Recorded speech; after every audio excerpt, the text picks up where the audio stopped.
ایک بہت بڑا گناہ بھی ہے، روزے کی حالت میں آپ کر رہے ہیں، روزہ بھی ٹوٹ جائے گا، لیکن کفارہ نہیں دینا ہوگا بلکہ صرف ایک روزے کی بعد میں قضا کرنی ہوگی۔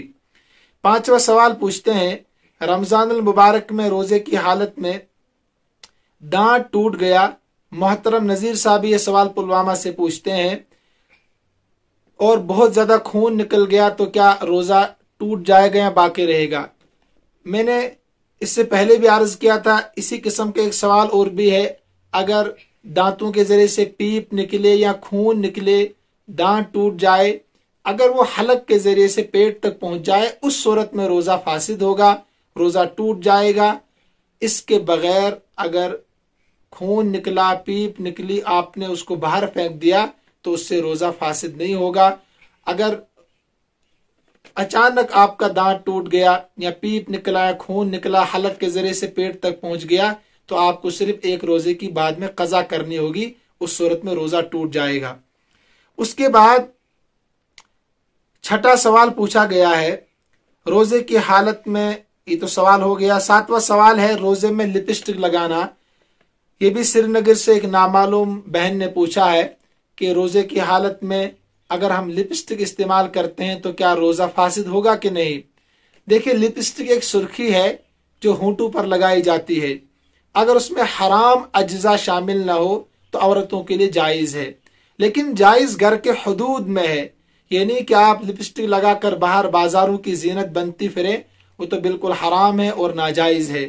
گھر کے حدود میں رہ کر ایک عورت اپنے شوہر کے لیے بناؤ سنگار کر سکتی ہے، خوبصورت اپنے آپ کو بنا کر پیش کر سکتی ہے، اس کی جوازت ملتی ہے، لیکن یہ صرف گھر کے حدود میں ہو۔ نمبر 2، وہ جو لپسٹک ہے اس کی تہ نہ ہو، یعنی اصل گوشت اس سے چھپ نہ جاتا ہو۔ اگر تہ ہو، گوشت چھپ جاتا ہے، پانی کا اثر اصل گوشت تک نہیں پہنچتا ہے، تو یاد رکھے ایسی صورت میں نہ وضو ہوگا اور نہ غسل ہوگا اور نہ ہماری عبادتیں قبول ہوگی۔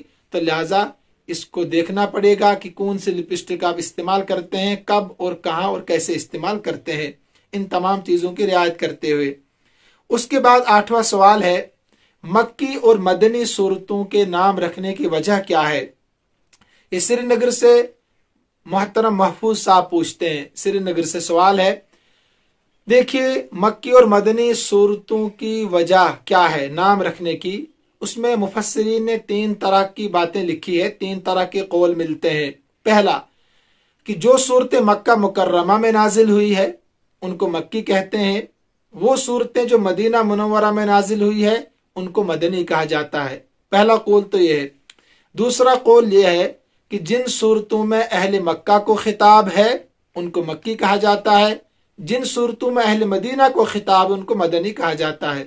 تیسرا قول، ہجرت سے پہلے جتنی صورتیں، جتنی آیات نازل ہوئی ہے وہ ساری مکی ہے، ہجرت کے بعد جتنی صورتیں اور آیات نازل ہوئی ہے وہ سب کی سب مدنی ہے۔ یہ تینوں اقوال مفسرین نے لکھے ہیں جو آپ کے سامنے میں نے عرض کر دیے ہیں۔ اس کے بعد 9واں سوال پوچھا گیا ہے، امام خود ہی تکبیر پڑھ کر امامت کرائے تو کیا یہ جائز ہے کہ نہیں؟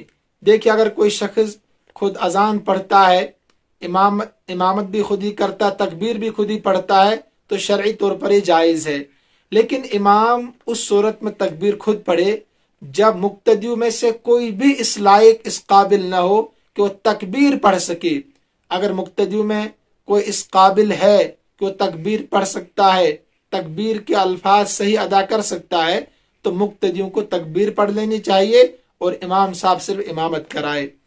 اس کے بعد 10واں سوال پوچھا گیا ہے کہ اگر کسی ایسی جگہ پر انسان رہتا ہو جہاں گاڑیوں کا بہت زیادہ شور شرابہ ہو تو کیا وہاں قرآن کریم کی تلاوت کر سکتے ہیں؟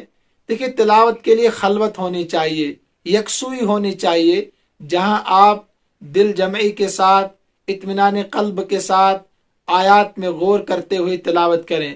لیکن اگر ایسی جگہ آپ کے پاس نہیں ہے تو آپ کوشش کریں شور شرابے میں ہی تلاوت کرنے کی، اور اپنی توجہ آپ قرآن کریم کی آیات کی طرف رکھیں تاکہ صحیح معنوں میں قرآن کریم کا اثر ہمارے ذہن و دماغ میں بیٹھ جائے۔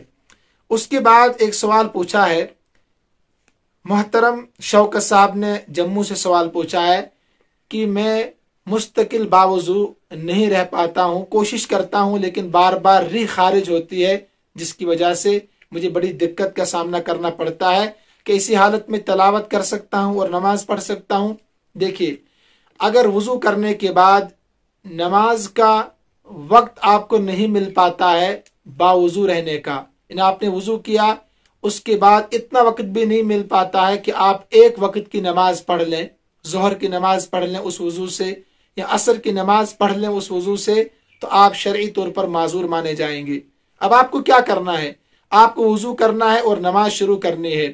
اگرچہ آپ کا وضو اس حالت میں بھی ٹوٹتا رہے، یعنی ریح خارج ہوتی رہے، تو آپ نماز پڑھ سکتے ہیں اسی حالت میں، ایک وقت کی نماز اس وضو سے آپ پڑھ سکتے ہیں، جتنے نوافل پڑھنا چاہیں، سنتیں پڑھنا چاہیں۔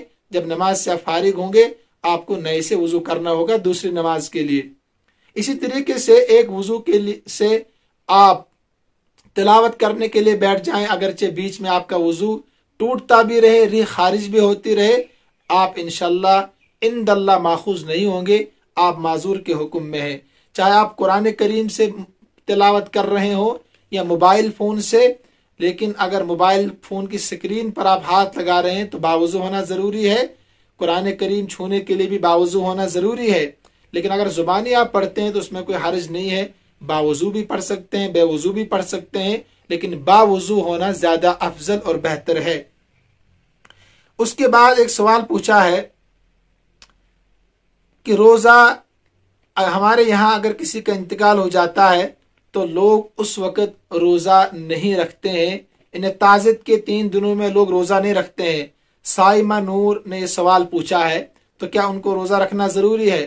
دیکھیں، اگر کسی کا انتقال ہو جائے، اگر کسی کا انتقال ہو جائے تو وہ بیچارہ چلا گیا اس دنیا سے، اب یہ روزہ تو فرض ہے نا، سب پر، عاقل بالغ مسلمان پر روزہ فرض ہے، تو آپ کیوں روزہ چھوڑ رہے ہیں؟ شرعی طور پر آپ کو روزہ رکھنا ضروری اور لازم ہے، فرض ہے۔ اگر کوئی انسان بغیر عذر کے روزہ چھوڑ دے تو اللہ کے نبی صلی اللہ علیہ وسلم نے فرمایا کہ اگر زندگی بھر وہ روزہ رکھ لے تو اس روزے کا بدل نہیں ہو سکتا ہے، اور اس کے علاوہ بھی بڑی وعیدات ہے، تو لہٰذا یہ کوئی عذر نہیں ہے۔ غم میں آپ ہے تو غم میں اللہ کے اور زیادہ قریب ہونا، یہ اللہ تبارک و تعالیٰ کی طرف سے محبت اور اللہ تبارک و تعالیٰ کی طرف سے اس شخص پر عنایت کی دلیل ہے، تو لہٰذا آپ روزہ نہیں چھوڑ سکتے ہیں، بغیر عذر کے روزہ ہر حال میں رکھنا ہوگا۔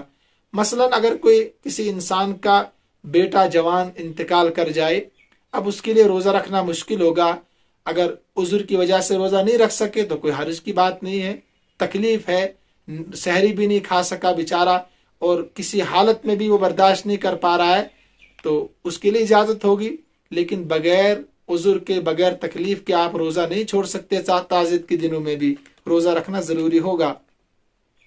اس کے بعد ایک سوال پوچھا ہے، کیا پلازو پہن کر نماز پڑھ سکتے ہیں کہ نہیں؟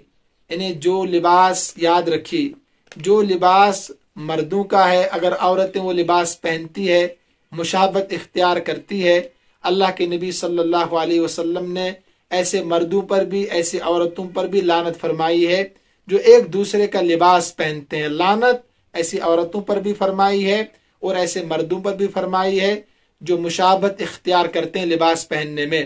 تو لہٰذا جو پلازو ہے یہ بھی مردوں کی مشابہت میں بنایا گیا ایک لباس ہے، یہ پہننا اللہ کے نبی صلی اللہ علیہ وسلم کی اس وعید کو اپنے اوپر قرار دینا ہے، انہیں لعنت کا مستحق بنانا ہے۔ نمبر 2، نماز سطر چھپانے سے ادا ہوگی۔ مرد کا سطر کیا ہے؟ ناف سے لے کر گھٹنوں تک، اس کا چھپا ہوا نماز میں ہونا ضروری ہے۔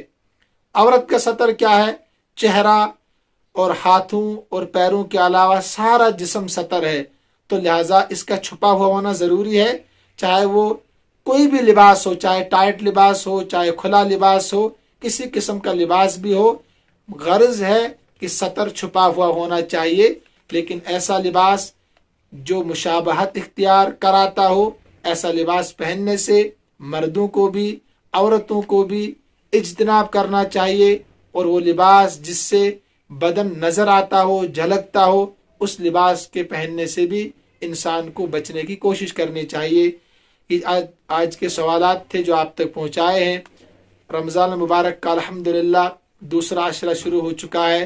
اب کل سے جو ہم سوالات لیں گے، اس سے پہلے بھی سوالات موصول ہوئے اعتکاف کے تعلق سے، تو ہم نے ان کے جوابات نہیں دیے، یہ سمجھ کر کہ ابھی فی الحال روزوں کے تعلق سے جو سوالات موصول ہو رہے ہیں ان کے جوابات دیے جائیں۔ انشاءاللہ الرحمن کل سے جو سوالات موصول ہوئے اعتکاف کے تعلق سے یا جو اور ہوں گے انشاءاللہ انہی کے جوابات دینے کی کوشش کریں گے۔ اللہ تبارک و تعالی صحیح معنوں میں ہمیں رمضان المبارک کی قدر کرنے کی توفیق عطا فرمائے۔ یہ جو دوسرا عشرہ مغفرت کا ہے، اللہ تبارک و تعالی ہم سب کے گناہوں کو معاف فرمائے۔ اللہ تبارک و تعالی اس عشرے کو ہمارے لیے مغفرت کا، عافیت کا، نجات کا ذریعہ بنائے۔ اللہ تبارک و تعالی ہم سب کا حامی و ناصر ہو۔ السلام علیکم ورحمۃ اللہ وبرکاتہ۔